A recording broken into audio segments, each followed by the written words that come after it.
Friday workshop. Friday workshop. Another week in the office. No! Yay! So, keyword is still going on. So, we can't work in the workshop like we really want to. I think it's like 104 today. Which is like 114 in that garage. Yes. So, if we have another week of this, we're just going to do a project inside the house, and we're just going to do woodworking inside the house. So, we'll figure it out. But as for this week, we have one more. PowerPoint by Dom, and I haven't seen this, so I'm excited. What are we doing here? Oh! Tips for kids who want to do woodworking. So I like this idea. What made you come up with this idea?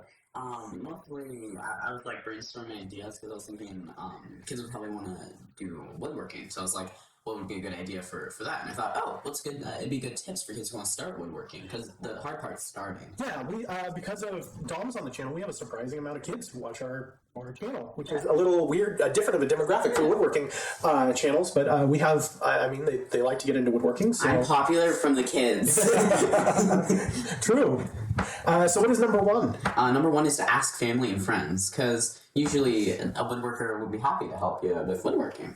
That's a great idea. I like here that it's always good to have a buddy or a shop assistant. Yeah, buddy. Yeah, he's my shop assistant. Shop assistant. I'm a shop assistant? What? We're each other's shop assistants. Oh my goodness, now I'm a shop assistant. Yeah, he's my shop assistant. He's apparently the shop master. Or should I call him my office buddy? Yeah, since we've been in the office the last, So I think that's a great idea. Woodworkers get stuck on projects for hours. I like that. Yeah. I mean, really, it takes a long time to get these things, and an extra set of hands is always helpful. And somebody who's actually passionate and wants to get interested in it, I think that's a great idea. What is number two? It's listen. Listen. Why did you pick this one? I mostly just chose it because it's good to listen when you're doing woodworking, because you always want to be able to know what you're supposed to do and how to be safe and like what you're expected to do. Yeah, I think this is great. This is a great way to learn, is to listen, right? There's the old saying that we have 2 ears and 1 mouth, so we should listen twice as much as we talk, right? What's the nose for? Yes.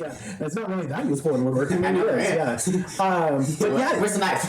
Woodworking can be dangerous. I totally agree. You should listen to that. And also, if you want to learn, one of the best ways is to let someone teach you. And I like the idea of listening. Yeah. These are skills that you can use later in life. I think that's great.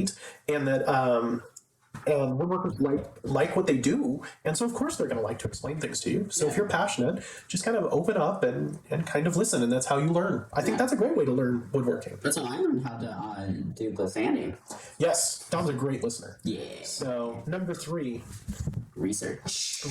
Okay, this is interesting. Why is this number three? What is this? I have research for number three because it's good to research on safety tips and like what you can do like for woodworking. Yeah, so library is a great research source, and as our YouTube channels, such as Domino, Friday Workshop, the Chino World, Bulwark, and a bunch of other YouTube channels that we absolutely love out there. Now, I don't want to mention any of them just because I'm going to forget some, and they're just absolutely all amazing. The best thing about researching is that it's the best thing that you can do when you can't do the other tips. Okay, I like that. Yeah. So if you don't have someone that's in your community that's a woodworker, and you don't have a way that you know you can do it safely alone, right? Or have ears. Yeah, or have ears, right? Or there's no one that you can listen to, right? Then how about searching things online, watching YouTube videos, kind of learning through, or reading books at the library and that sort of thing. So those are great ways to learn if you don't have someone in your family, or you don't have the tools and you don't have the money to start.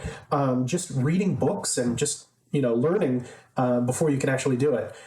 Doing, of course, is one of the best. Yeah. If you can't do it, then research is absolutely on the list. I like that one. Okay, I like the quick three. That's a great way. Yeah. So if you like these videos, like and subscribe.